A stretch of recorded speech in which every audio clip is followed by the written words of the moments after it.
बड़े भाग हैं उन जीवों के जो इस मूल ज्ञान को अपने पूरे जीवन काल में एक बार भी सुन पाते हैं, क्योंकि बहुत दुर्लभ ज्ञान है ये। और उससे भी बड़े भाग होते हैं उन जीवों के जो इस ज्ञान को थोड़ा सा भी समझ पाते हैं, क्योंकि इसको समझने के लिए इतने विवेक की आवश्यकता होती है जो आप सोच भी नहीं सकते। ये वो ज्ञान नहीं है कि 10 लोग खड़े हैं माथा टेक रहे हैं तो 11वां आके वो भी माथा टेक के चला जाए। ये वो ज्ञान नहीं है।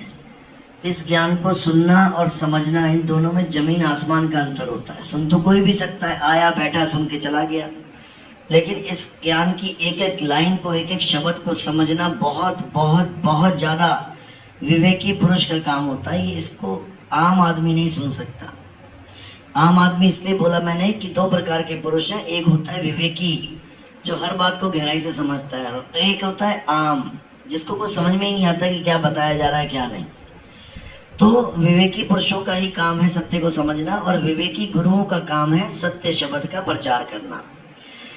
तो बाकी गुरु क्या है? अगर विवेकी गुरु ही सबसे बढ़िया असली गुरु है, बाकी गुरु क्या है? उसके लिए साहिब ने क्या बोला कि गुरु मेरे सभी बड़े, अपनी अपनी ठौर। यानी जितने भी गुरु आज तक संसार में आए हैं सबको नमस्कार है। क्यों? क्योंकि जीव को कुछ ना कुछ रास्ता तो वो बता ही रहे हैं, लेकिन शब्द विवेकी पारखी सो माथे का मोर। लेकिन जो शब्द भेदी गुरु है वो माथे का मोर यानी सर्वश्रेष्ठ गुरु है। तुम्हारा कल्याण केवल वही गुरु कर सकता है। उसके बिना जितने भी गुरु हैं वो तुम्हें एक अच्छा इंसान तो बना सकते हैं, पवित्र आत्मा तो बना सकते हैं, लेकिन तुम्हारी मुक्ति नहीं करवा सकते। इसीलिए जो गुरु तुम्हें पवित्र आत्मा बना रहे हैं उनके पास कौन सा ज्ञान है? पवित्र ज्ञान। और जो गुरु तुम्हारा जन्म मरण खत्म करवा रहे हैं उनके पास कौन सा ज्ञान है? मूल ज्ञान। तो आज इसी पवित्र ज्ञान और मूल ज्ञान को अच्छे से समझेंगे, क्योंकि बहुत से भाई हैं जो आज पहली बार आए हैं, नए चेहरे हैं। तो आज इसको समझेंगे और जानेंगे कि हमारा कल्याण कैसे होगा। कल्याण तो सबका एक ही तरह से होगा, 2 तो कोई तरह है ही नहीं, 2 ज्ञान है ही नहीं। सारे जगत के लिए एक ही ज्ञान है। अब वो एक ज्ञान क्या है उसको आज समझेंगे। तो आज का सत्संग शुरू करने से पहले मालिक के नाम पे जयकारा लगाएंगे, फिर सत्संग शुरू करेंगे। बोलिए परमपिता परमात्मा की, सदगुरु बंदी छोड़ कबीर साहिब की, सभी संतों की, सभी भक्तों की, आज के आनंद की, सकल हंस को बंदगी, साहेब बंदगी सत्य। तो कबीर साहब यही समझा रहे हैं कि पवित्र ज्ञान और मूल ज्ञान में जिस दिन तुम्हें अंतर समझ में आ गया उस दिन तुम्हारा जीवन बिल्कुल बदल जाएगा।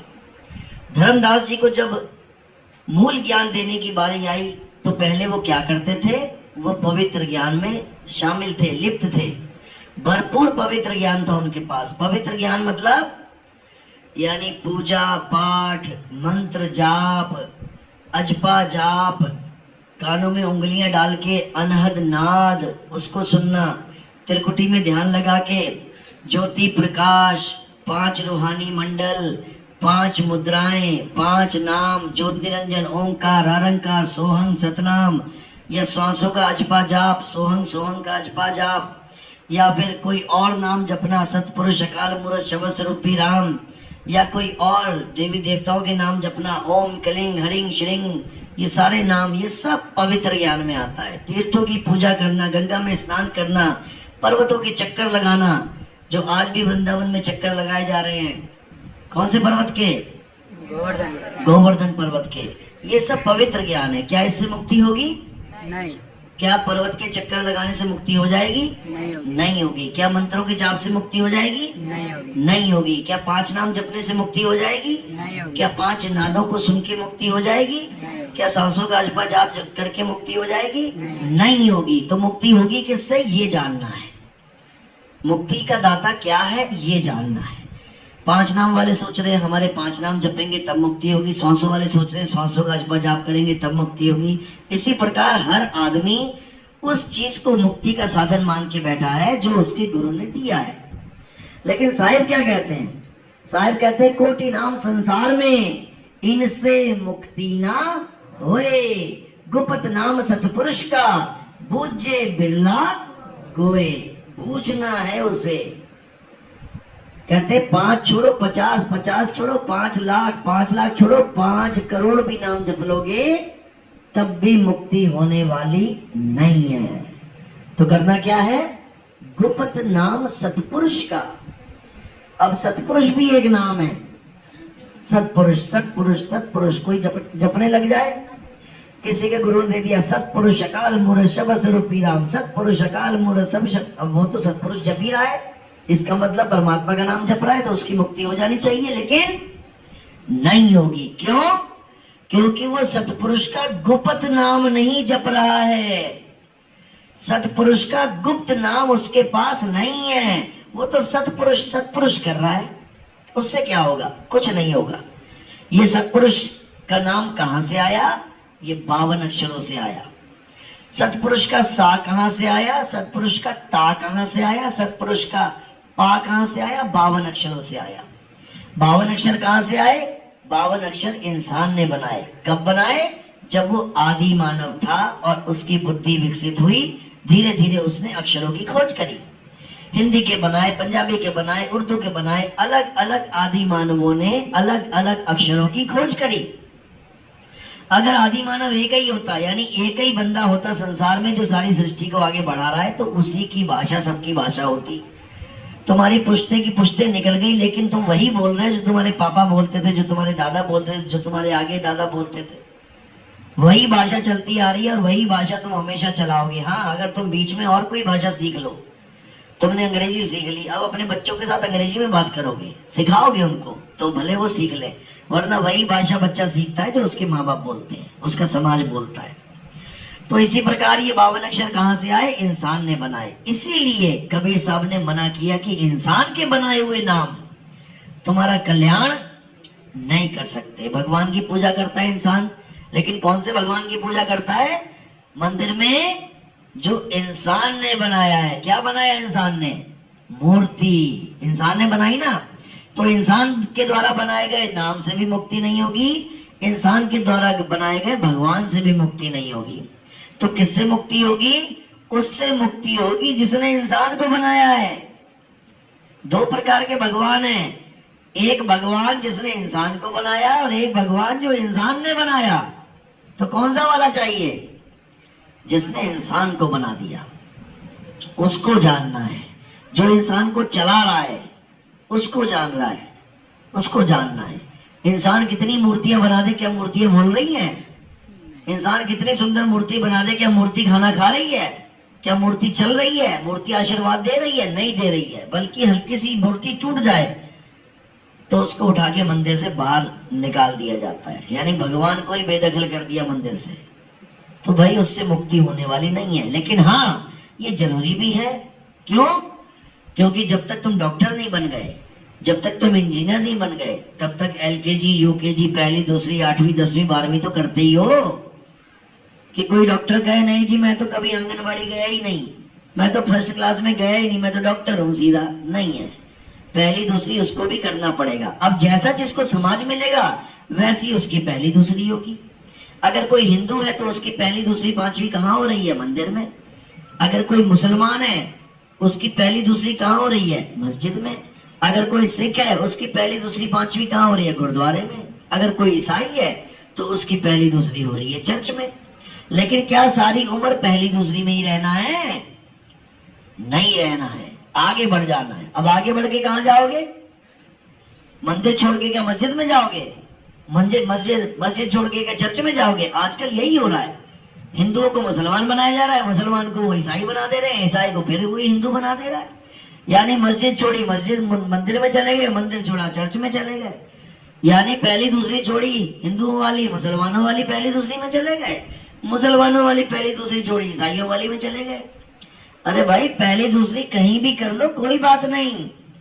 अब तुमने आगे जाके डॉक्टरी करनी है, यानी आगे का ज्ञान चाहिए, पवित्र ज्ञान। सब पवित्र ज्ञान ही है, चाहे कोई कलमा पढ़े, चाहे कोई कुरान पढ़े, चाहे कोई नमाज पढ़े। क्या पढ़ रहा है वो?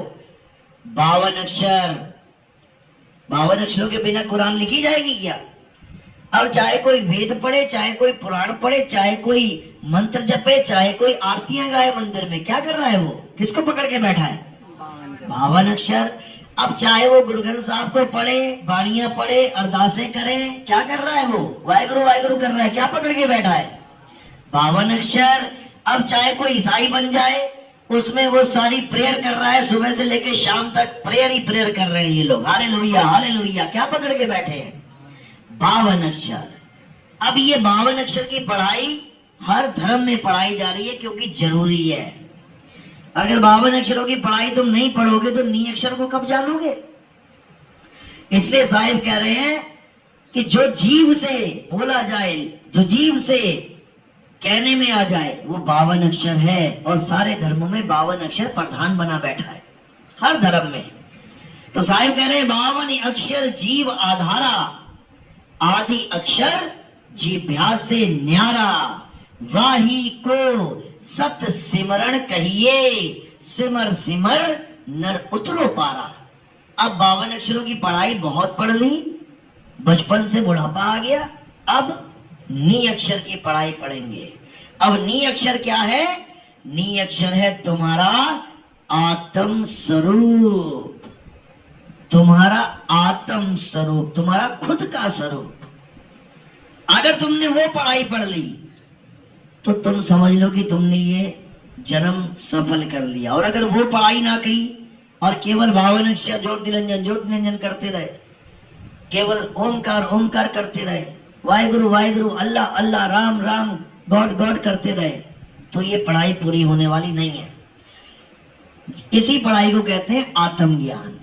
यानी अब कोई मंत्र नहीं चाहिए, अब कोई तंत्र जंत्र यंत्र नहीं चाहिए, अब कोई पूजा पाठ नहीं चाहिए, अब कोई हवन यज्ञ नहीं चाहिए, अब कोई कानों में उंगलियां डाल के 5 अनहद नाद नहीं सुनना है, अब कोई श्वासों का अजपा जाप नहीं करना है। अब करना क्या है? आत्मज्ञान में आ जाना है। जल में मीन प्यासी, मोह देखत आवे हासी, आत्म ज्ञान बिना नर भटके, कभी काबा कभी काशी। आत्म ज्ञान के बिना सब भटक रहे हैं, भटकते ही जा रहे हैं, समझ में ही नहीं आ रहा करना क्या है। केवल आत्मज्ञानी गुरु ना मिलने के कारण। कौन सा गुरु मिल गया तुम्हें? जपी तपी सन्यासी, ये गुरु बने बैठे हैं आज के समय में। किसी भी गुरु के पास चले जाओ, गुरु जी मुझे परमात्मा प्राप्त करा दो, क्या करेगा वो? तुम्हें मंत्र पकड़ा देगा, जपो बेटा। अब तुम जप रहे हो तो जपने वाले को क्या बोला जाता है? जपी। अब कोई गुरु के पास गए, गुरु जी परमात्मा चाहिए बेटा, एक पैर पे खड़ा हो जाए नदी में। अब वो क्या कर रहा है? तपा रहा है, अपने शरीर को कष्ट दे रहा है। अब वो क्या बन गया? तपी। अब तीसरा गुरु मिला, बेटा घर बार छोड़, बीवी बच्चों को छोड़, जंगल में जा, पत्ते खा के जीवन व्यतीत कर, गुफाओं में रह। अब वो क्या बन गया? सन्यासी। तो जपी तपी सन्यासी नहीं बनना है। अधूरा गुरु वो होता है जो तुम्हें नाम जपवाता है, और पूरा गुरु वो होता है जो तुम्हारे नाम छुड़वाता है। सोई गुरु पूरा कहावे, जो 2 अक्षर का भेद बतावे, एक छुड़ावे एक लखावे, तब प्राणी निज घर को जावे। तब बात बनेगी, तब निज घर को पहुंचोगे, जब तुम्हें ऐसा गुरु मिल गया जो तुम्हारे सारे अक्षर छुड़वा दे। ज्योत निरंजन ओंकार आरंकार सोहम सतनाम नहीं जपना है, ओंकार आरंकार नहीं जपना है, ओम सोहम नहीं जपना है, सोहम सोहम नहीं करना है, सतपुरुष अकाल मूर्त नहीं करना, हिंदी के नाम नहीं जपना, पंजाबी के नाम नहीं जपना, उर्दू फारसी बंगाली इटालियन नाम नहीं जपना। क्या करना है? अपनी आत्मा को जानना है। हिंदू की आत्मा, मुसलमान की आत्मा, सिख की आत्मा, ईसाई की आत्मा, जापानी, इटालियन, चाइनीज, मंगोलियन, सबकी आत्मा एक है। इसीलिए उसको सच्चा नाम सतनाम बोला जाता है। वो सतनाम है, आत्मा ही सतनाम है, वो झूठा नाम नहीं है, क्योंकि वो आत्मा सत्य है। सत्य के अलावा जो कुछ भी है वो झूठ है। सत्य क्यों बोला गया आत्मा को? क्योंकि हे अर्जुन, आत्मा का ना तो कभी जन्म होता है, ना ही आत्मा की कभी मृत्यु होती है। आत्मा को कोई शस्त्र काट नहीं सकता, अग्नि जला नहीं सकती, वायु सुखा नहीं सकती, जल भिगो नहीं सकता। आत्मा अजन्मा है, नित्य है, शाश्वत है, आत्मा ही सत्य सनातन है। जो आत्मा को जान लेता है, जो आत्मा को पहचान लेता है, वो बार बार इस गर्भ जून में, इस संसार में नहीं आते। और जो अपने जीवन में आत्मा को ही नहीं जान पाता, वो सदा सदा लक्ष्य 84 में भटकता रहता है, बार बार जन्म मरण में फंसा रह जाता है। अध्याय 3 17वां श्लोक। हे अर्जुन, जो अपनी आत्मा में रमण करते हैं, जो अपनी आत्मा में तृप्त हैं, जो अपनी आत्मा में संतुष्ट हैं, उनके लिए कोई धार्मिक कर्म कर्तव्य लागू ही नहीं होता। अब कुछ करना ही नहीं है, अब केवल आत्मा को जानना है, आत्मा के अलावा किसी को नहीं जानना। कोई मंत्र नहीं, कोई जंत्र नहीं, कोई तपस्या नहीं, कुछ नहीं। साहब कहते हैं, मुंह को कहां ढूंढे रे बंदे, मैं तो तेरे पास में, नाम है जप में। कि कोई गलती से जपने लग गया, सोच रहा है परमात्मा मिलेगा, कभी नहीं। नाम है जप में, नाम है तप में, ना एकांत निवास में। पहली लाइन में तीनों का खंडन कर दिया। नाम है जप में, यानी जपी भी नहीं बनना है। नाम है तप में, तपी भी नहीं बनना। ना एकांत निवास में, जंगल में चला गया एकांत में, वो भी नहीं करना है। कहते हैं, मुंह को कहां ढूंढे रे बंदे, मैं तो तेरे पास में। ना मंदिर में, ना मस्जिद में, ना काबे कैलाश में, नहीं प्राण में, नहीं पिंड में, ना ब्रह्मांड आकाश में। कोई श्वासों का जपा जाप कर रहा है, सोच रहा है प्राणों में परमात्मा बैठा है, नहीं। वरना ये प्राण पखेरु कभी उड़ते ही ना, ये प्राण कभी खत्म ही ना होते। नहीं प्राण में, नहीं पिंड में। पिंड क्या है? ये काया को पिंड कहते हैं, शरीर को। कोई गुरु ये कह रहा है कि शरीर के अंदर परमात्मा है, तो नहीं है। गलती से भी मत मान लेना कि शरीर के अंदर परमात्मा है, नहीं तो फंस गए तुम। तोते को ये समझाया जा रहा है कि तेरा परमात्मा पिंजड़े के अंदर बैठा है। भैया, पिंजड़े में अगर वो बैठा है तो वो भी कैदी हो गया। पिंजड़े में तो मैं हूं जो कैद में हूं, परमात्मा कब से पिंजड़े में आ गया? तो पिंजड़े में परमात्मा नहीं है, इस शरीर में परमात्मा नहीं है। परमात्मा कहाँ है? शरीर से न्यारा है। और शरीर में कौन है? जीव। जीव का नाम सुना ना? जीव, ये जीव है शरीर में, इसीलिए शरीर जीवित है। जीव है तो जीवित है। जीव चला गया तो नहीं चल सकता, तो निर्जीव है। इसी जीव की मुक्ति करवानी है। कैसे करवाएंगे? अब ये जीव क्या है पहले ये समझ लो। ईश्वर अंश जीव अविनाशी। अब ये खुद अविनाशी है। अविनाशी का मतलब कि इस जीव की कभी मृत्यु हो ही नहीं सकती। और ये पूज किसको रहा है? नाशवान मूर्तियों को। खुद अविनाशी है और पूजा कर रहा है नाशवान मूर्तियों की। बस दिक्कत ये है, अविनाशी होके नाशवान मूर्तियों की पूजा करने वाले को ज्ञानी कहते हैं या मूर्ख कहते हैं? मूर्ख कहते हैं। इसीलिए पलटू साहब कहते हैं, पलटू पूजे आत्मा। आत्मा अविनाशी है इसलिए पूज रहे हैं। पलटू पूजे आत्मा, नित आए नित जाए, और पाथर पूजे मूर्खा, हाथ जोड़ घिघियाए। हाथ जोड़ जोड़ के घिघियाता है, अरदासे करता है, मन्नतें मांगता है। पत्थर से मन्नत मांग रहा है। ठीक है, तुम 100 रुपए मूर्ति से मांगो कि हे भगवान 100 रुपए आज मिल जाए, और वही 100 रुपए अपने पिताजी से मांगो। कौन जल्दी दे देगा? फटाफट पिताजी दे देगा। बताओ, मूर्ति तो वेट कर रही है, मिले ना मिले, 10 साल ना दे पाए तुम्हें, लेकिन पिताजी फटाक से दे देंगे। क्यों? कारण क्या है? आत्मा। पिताजी जीवित हैं और मूर्ति निर्जीव है। अगर मूर्ति मन्नतें देती होती तो इस दुनिया में सबसे अमीर कौन होता? पंडित जी। तुम्हारा तो नंबर ही ना लगने देते। वो सारी मूर्तियां अपने घर में रख लेते और कहते भैया धन वर्षा करते रहो, तुम्हें तो कभी नंबर ही ना देते। अब देखो, दुविधा यह है कि मूर्ति पंडित के पास है, लेकिन दक्षिणा किससे मांगता है? तुम लोगों से। अरे भैया, भगवान से मांग लेना सीधे। उसको पता है वो ज्ञानी पंडित ऐसे ही नहीं बना हुआ है। उसको पता है मूर्ति पैसा नहीं देती। पैसा कौन देता है? हाँ, पब्लिक। बस ये समझ लो, जिस दिन ये समझ में आ जाएगा तुम्हें हर चीज समझ में आ जाएगी। अब ये नहीं मैं पंडितों के खिलाफ बोल रहा हूं, मैं सच बोल रहा हूं, सच बोल रहा हूं। लेकिन सच कड़वा है, इसमें हमारा कोई कसूर नहीं। साच कहूं जग मारन धावे और झूठ कहूं पतियाई हो, कहे कबीर सुनो बैसा दो झूठ कहा ना जाई हो। भाई झूठ नहीं बोल सकते, जो सच है वही बोलना है।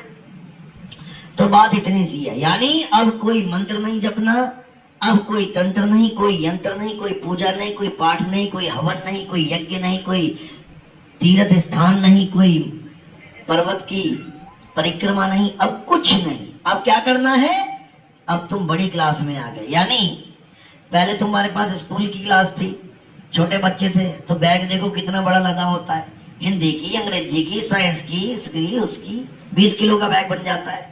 अब जब कॉलेज में चले गए तो क्या होगा, सारा बैग कहाँ गया, छूमंतर। अब क्या रह गया हाथ में, एक पेन और एक कॉपी। अब इसका मतलब ये नहीं कि तुम्हारा डिमोशन हो गया, कि पहले तुम्हारे पास ज्यादा खजाना था अब तुम्हारे पास थोड़ा रह गया। इसका मतलब है कि अब तुम विवेकी हो गए हो, तुम अब वो बच्चों वाली क्लास को पार कर गए हो। बस यहाँ पर भी यही है, तुम्हारे देवी देवता, तुम्हारे पितर, तुम्हारे ये, तुम्हारे वो, तुम्हारा फलाना तुम्हारा ठिकाना, ये सब छूट जाएगा। अब क्या रह जाएगा, आत्मज्ञान। इसी आत्मज्ञान की कमी है। ये आत्मज्ञान आ जाएगा तो समझो सब कुछ मिल गया। एक है साधे सब सधे, सब साधे सब जाए, माली सींचे मूल को, फूल पात लगाए। अब जो किसान भाई हैं उनको पता है कि अगर मैंने पानी देना है फसल को तो कहाँ देना है, पत्तों पे, जड़ में, या एक एक सेब को थोड़ा थोड़ा पानी लगा के पिलाना है उसको, या हर पत्ते पे थोड़े थोड़े पानी छिड़कना है। अब उसको पता है कि मैंने केवल एक जड़ को सींचना है। अब जड़ क्या है, मूल क्या है, आत्म देव पूजिए गुरु के सहज सुभाए।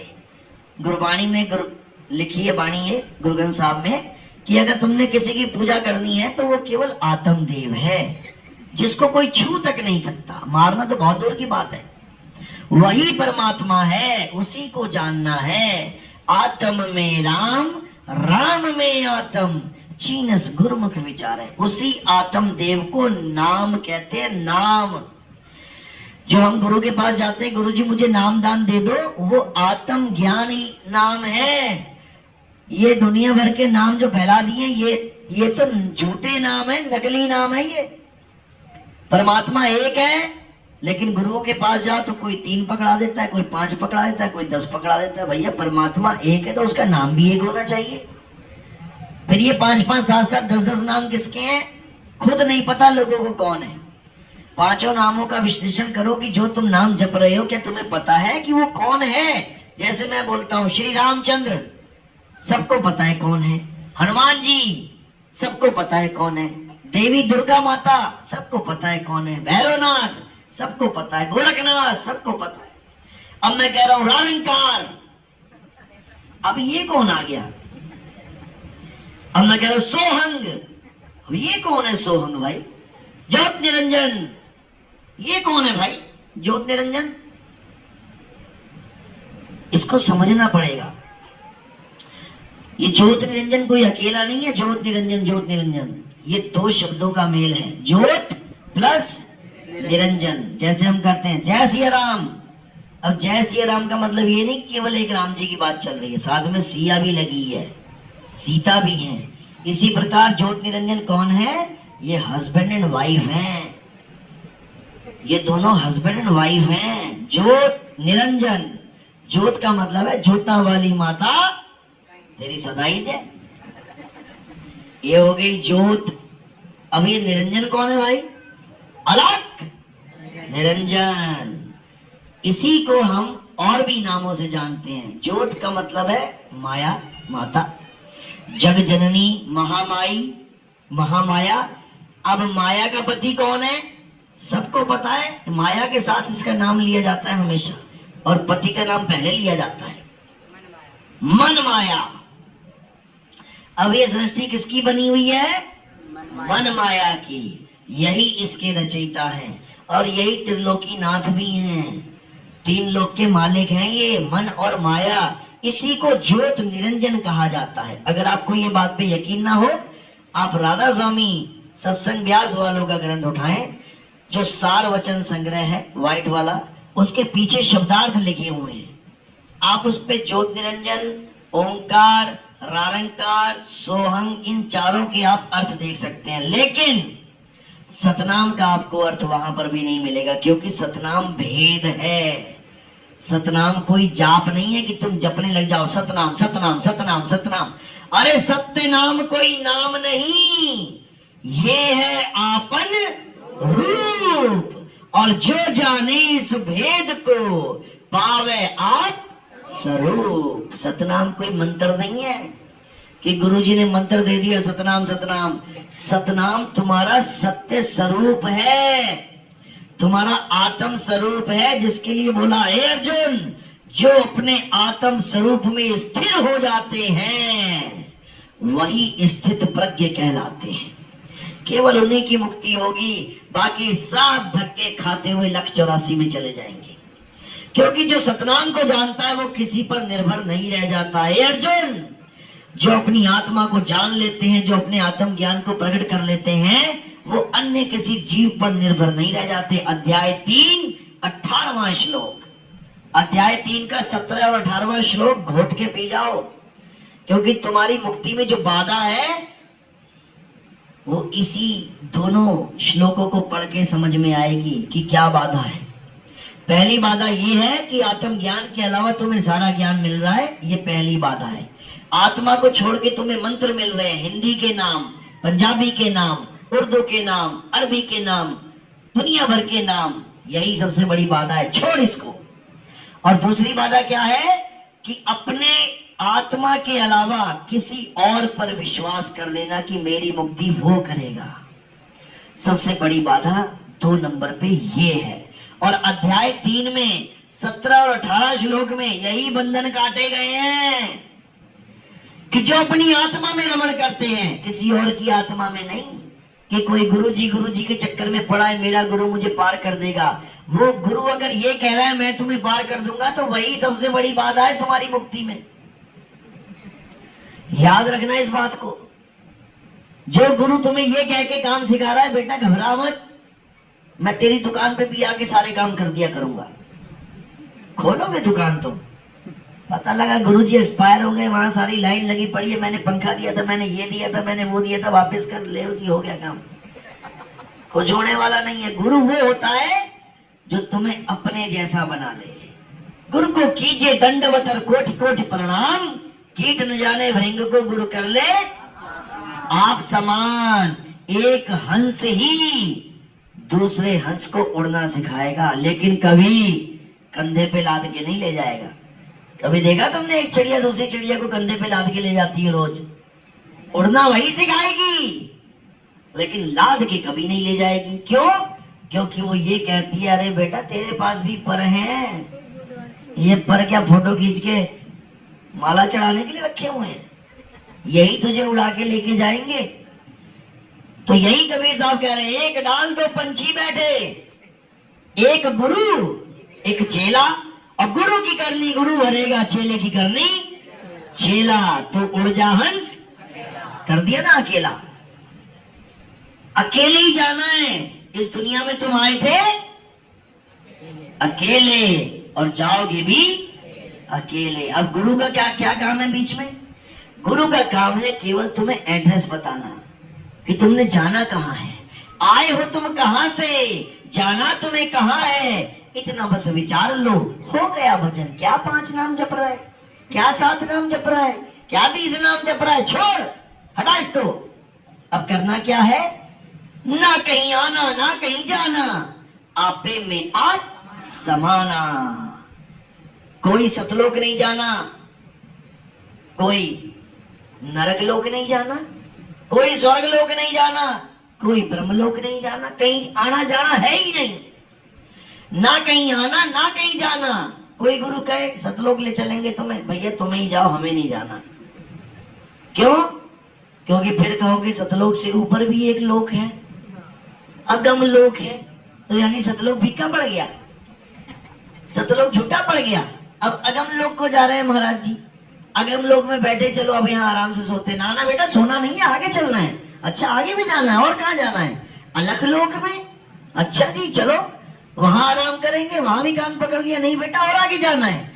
अनामी लोक में बताओ, चार चार लोग, चार चार परमात्मा तो तुम बना के बैठ गए। दुनियावी लोगों ने तो केवल ईश्वर, अल्लाह, वाहेगुरु, गॉड बनाया था। अज्ञानता में बनाया। तुम तो ज्ञानी पुरुष हो के चार परमात्मा बना के बैठ गए, चार लोग बना के बैठ गए। इसलिए साहिब ने निबेड़ा कर दिया, लोक अलोक शब्द है भाई, और जिन जाना तिन संशय जाई। जो ये जान जाता है कि किसी लोक में नहीं जाना, किसी अन्य जगह नहीं जाना, कहां जाना है, केवल अपने आप में समाना है, केवल वही जान पाते हैं, केवल वही मुक्त हो पाते हैं। बाकी सब ये लोकों में धक्के खाते हैं, जाते रहेंगे, आते रहेंगे, जन्म मरण में फंसे रहेंगे। तो कबीर साहब ने कोई भी शंका छोड़ी नहीं है।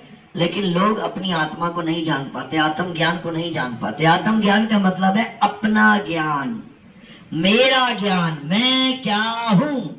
गुरु से पूछोगे आप जाके, गुरु जी मैं क्या हूं, मैं कौन हूं? गुरु क्या कहेगा? बेटा तू आत्मा है। अब इसी आत्मा का ज्ञान करवाना है केवल। ये नहीं गुरु जी मुझे परमात्मा चाहिए, बेटा जब राम राम राम। गुरु जी मुझे अल्लाह चाहिए, बेटा जब अल्लाह अल्लाह अल्लाह। गुरु जी मुझे वाहेगुरु चाहिए, बेटा जब वाहेगुरु वाहेगुरु। बिल्कुल नहीं।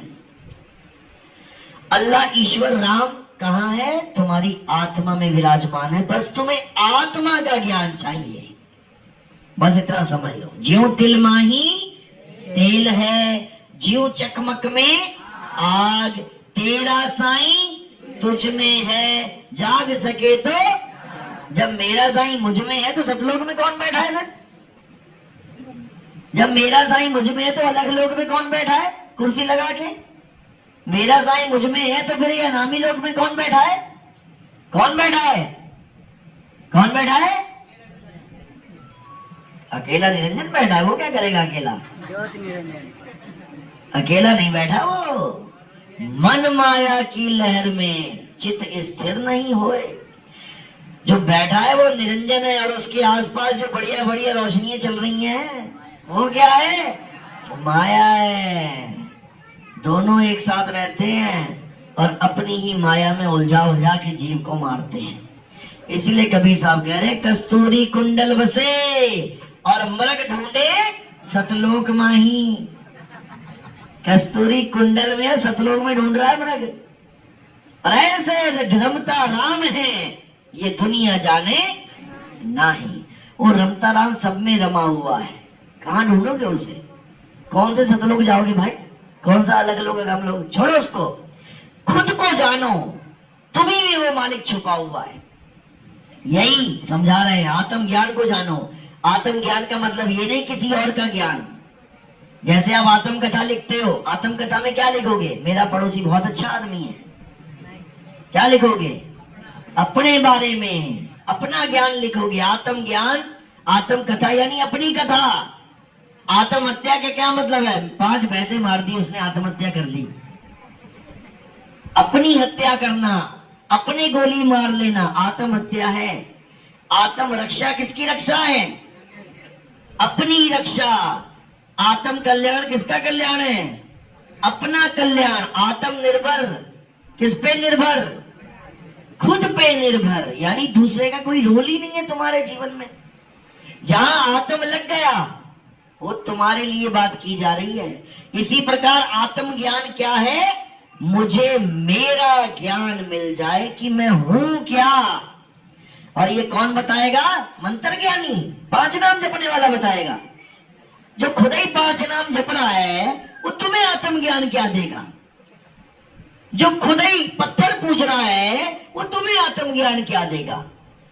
जो खुद ही उंगलियां कान में डाल के 5 नाद सुन रहा है, ज्योति प्रकाश दर्शन कर रहा है, वो तुम्हें आत्म ज्ञान क्या देगा? वो तुम्हें आत्म ज्ञान नहीं दे पाएगा। इसीलिए साहिब बार बार समझा रहे हैं कि आत्म ज्ञान बिना नर भटके। आत्म ज्ञानी गुरु के बिना, जितने भी गुरु मिलेंगे तुम्हें, ये तुम्हें भटकाएंगे। हाँ, एक फायदा जरूर करवाएंगे कि भले भटकाएंगे लेकिन राम राम जरूर कहाएंगे। अल्लाह अल्लाह वाहेगुरु वाहेगुरु जरूर याद करवा देंगे तुम्हें कि भगवान नाम की कोई चीज है, भले भटका रहा है। तो इसी प्रकार उस गुरु को भी नमस्कार है जो कम से कम भटका तो रहा है लेकिन राम राम की याद भी दिलवा रहा है कि भाई जाना है, मालिक को पाना है। भले उसको मालिक ना मिला हो, भले उसको पता भी ना हो मालिक है क्या, लेकिन फिर भी मालिक मालिक जरूर करवा देगा तुमसे। इसलिए साहब ने उनको भी बोला है कि गुरु मेरे सभी बड़े, अपनी अपनी ठौर, ठिकाना भी बता दिया। कोई इस लेवल का गुरु है, कोई इस लेवल का, कोई इस लेवल का। क्या क्या लेवल होते हैं? सबसे छोटे लेवल का गुरु होता है जो प्रेतों की, भूतों की पूजा करवाता है। ऐसे गुरु बैठे हुए हैं। उनके नंबर कहाँ मिलते हैं आपको? ट्रेनों में जाओ, बसों में जाओ, देखो बंगाली बाबा जी का नंबर, वो भी गुरु हैं। गुरु जी सारे कष्ट निवारण कर देंगे। वो कौन सा गुरु है? सबसे छोटे लेवल का गुरु है। उससे ऊपर लेवल का गुरु कौन है? जो पितरों की पूजा करवाते हैं, पितरों में विश्वास रखते हैं। थोड़ी सी बात होगी, तेरा पितर रुस गया, अब मना ले, पितर मना ले, वो भी गुरु जी है, दे देगा कोई मंत्र जंतर। अब पितरों से ऊपर कौन है? देवी देवता। जो देवी देवताओं की पूजा करवा दे वो थोड़ा और ऊपर लेवल का है। अब देवी देवताओं से ऊपर कौन है? त्रिदेव, ब्रह्मा विष्णु महेश। जो इनकी पूजा करवा दे उसका लेवल थोड़ा और ऊपर हो गया। अब उससे ऊपर कौन है? जग जननी जगदम्बा। एक शक्ति पुत्र जी महाराज भी हैं जो कहते हैं बस माँ ही है सब कुछ, माँ के अलावा कोई कुछ नहीं है, कोई ब्रह्मा विष्णु में। वो तो माता के बच्चे हैं। अच्छी बात है, सच बोल रहे हैं। क्यों? देवी भागवत महापुराण पढ़ रखा उन्होंने, उसमें लिखा है साहब कि ब्रह्मा विष्णु महेश को तो बच्चा बना के रखा हुआ था।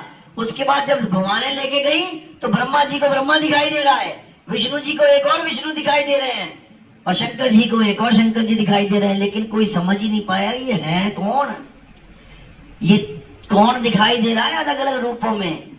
कोई नहीं जान पाया उसको, और वो केवल माता की पुजारी बन गए। अब माता से ऊपर कौन है? ब्रह्म के पुजारी। जितने भी ब्रह्म ज्ञानी बैठे हैं ये, एको अहम बहुश्याम अहम ब्रह्मस्मि, यानी साकार को छोड़कर, ब्रह्मा विष्णु महेश साकार, देवता साकार, ये सब साकार। अब साकार को छोड़ के जो निराकार में आ गए वो सब ब्रह्म ज्ञानी है। निराकार की पूजा कराने वालों का लेवल और ऊपर आ गया। अब ब्रह्म से आगे का ज्ञान जो देने वाले हैं वो कौन है? पार ब्रह्म ज्ञानी, जो ब्रह्म से पार करवा देंगे। क्योंकि जब तक तुम ब्रह्म ज्ञान में रहोगे तुम्हें बार बार सृष्टि में आना ही पड़ेगा। जितने भी ब्रह्म ज्ञानी हैं आप देख लो उनका इतिहास, उनको बार बार आना पड़ रहा है शरीर में, बार बार जन्म लेके आना पड़ रहा है, एक भी नहीं बच रहा है। तो पार ब्रह्म ज्ञान जब मिलेगा, पार ब्रह्म होता क्या है?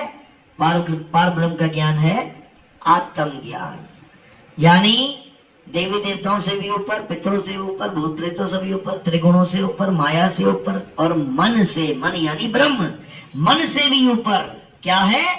आत्मा। और जब तुम्हें आत्मा का ज्ञान हो गया उसके बाद सारा खेल खत्म, सारी सृष्टि रचना खत्म। अब कोई सृष्टि में नहीं आना पड़ेगा, जन्म मरण से नहीं तो जाओगे।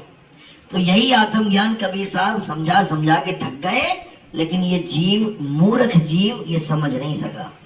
तो कहते आदि नाम हम भाग सुनाया, और मूर्ख जीव समझ नहीं पाया।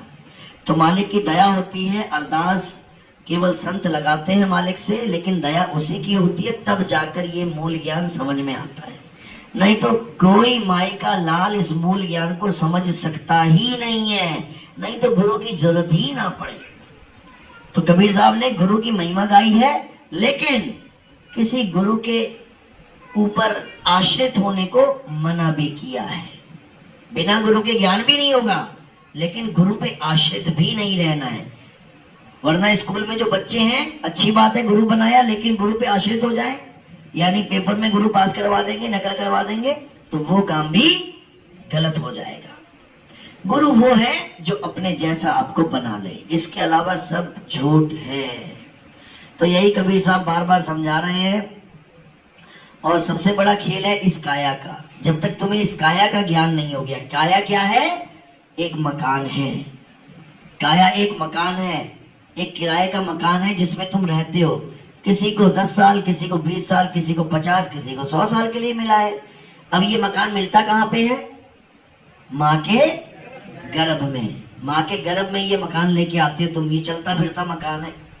जिस शहर में खड़े हो जाओगे मकान वहीं लग जाएगा, वहीं रह जाएगा मकान। तो ये मकान जो है ये हमारा स्वरूप नहीं है। इस मकान में हम रहते हैं और हमें यही नहीं पता होता कि हम हैं क्या। हम मकान को ही अपना स्वरूप मान बैठे हैं। मकान कितने तत्वों से बना हुआ है? 5 तत्वों से। अब ये जो मकान बनता है ये कितनी चीजों से बनता है? जो ये वाले मकान बने हैं सीमेंट वाले, क्या क्या चाहिए आपको? ईंट, बजरी, सीमेंट, सरिया, पेंट, बालू, रेता, ये आइटम है तुम्हारे पास। तुम सारा मकान खड़ा कर दोगे, लेकिन तुम मकान बनाने के बाद भी मकान जैसे थोड़े नहीं दिखाई देने लग जाओगे। तुम मकान को बना के मकान से अलग हो जाते हो। मकान अलग है और तुम उसमें रहने वाले जीव अलग हो। तुम मकान नहीं हो। मकान तो एक दिन टूट जाएगा और तुम मकान से बाहर आ जाओगे। तो मकान टूट के कहां जाएगा? ये पड़ा हुआ है नीचे मकान। मकान तो दिखाई दे रहा है, गोरा है, काला है, भूरा है, पीला है। तुम कैसे हो? गोरे हो, काले हो, पीले हो, भूरे हो, तुम कैसे हो? तुम्हें अपना ज्ञान नहीं है, इसीलिए आत्मज्ञान नहीं है। आत्मा का नाम सुना है ना सबने? ऐसा तो नहीं कोई पहली बार सुन रहा है। अपनी अपनी आत्मा लेके आए हो सारे। किसी की कहीं बाथरूम में छूट गई हो घर पे। जैसे मैं देखता हूँ बाथरूम में जाता हूँ, किसी भगत की कंठी लटकी पड़ी होती है। मैं भैया वहां बाथरूम में लटकाने के लिए दी थी क्या? अरे गुरुजी भूल गया मैं उतार के। ऐसे कोई आत्मा तो नहीं भूल गया अपनी? सब लेके आए हो। लेके तो भले आए हो, लेकिन अभी तुमसे पूछे ना कि आत्मा कैसी होती है, केवल जैसे अभी हंसे थे ना, हंस के दिखा दो। यही कबीर साहब कह रहे हैं। कह रहे कबीर आत्मज्ञान का पड़ा नगर में शोर, और पूछो कैसी आत्मा तो देते दांत निपोर। हंस के दिखा देंगे, लेकिन समझ नहीं सकते कि आत्मा चीज क्या है। मंत्रों को जान लिया, तंत्रों को जान लिया, वेशभूषाओं को जान लिया, गुरु के शरीर को जान लिया। गुरु के शरीर के पीछे लड़ाई चल रही है। मेरा गुरु है परमात्मा, मेरा गुरु परमात्मा। वो कह रहा चल तेरा गुरु परमात्मा तो जेल में बैठा है, वो तो जेल में बैठा है। मेरा गुरु परमात्मा। और किसको मान रहे हैं परमात्मा? इस शरीर को। बताओ, मकान को, मकान को, पिंजड़े को कह रहे हैं परमात्मा है। कमाल ही कर दी। ये पिंजड़ा एक दिन मिट्टी में मिल जाएगा। नहीं मिला क्या गुरु का? अगर यही परमात्मा था तो ना मिलता, ना मरता। लेकिन सबके पिंजड़े ढहेंगे, सबके मकान गिरेंगे, लेकिन जो जीव है वो अविनाशी कभी नहीं मरेगा। ईश्वर अंश जीव अविनाशी, ऐसे ही नहीं बोल दिया इसको। तो कहते जीव सोई जो जुग जुग जीवे, उत्पत परलय माही, देह धरे भर में 84, निर्भय कबहू नहीं। बस इसका एक ही दोष है कि ये निर्भय नहीं हो सकता। डरता रहता है बेचारा, हाय मर गया, हाय मर गया, डॉक्टर साहब बचा लो, डॉक्टर साहब बचा। जो अमर है, जीव अविनाशी, वो अरदासें कर रहा है मुझे बचा लो, मुझे बचा लो। क्यों? क्योंकि वो अपने स्वरूप को भूल चुका है। वो अपने आप को एक छोटी मोटी चीज मान बैठा है, जो एक्सपायरी डेट लेके बैठा हुआ है। इतनी तारीख को पैदा हुआ था, इतने को मर जाऊंगा। बस यही अज्ञान है। अब क्या करना है? अब भेदी गुरु के द्वारा उस ज्ञान को समझना है जो अविनाशी का ज्ञान है, आत्मा का ज्ञान है। तब तुम्हारा कल्याण होने से, करने से कोई नहीं रोक सकता।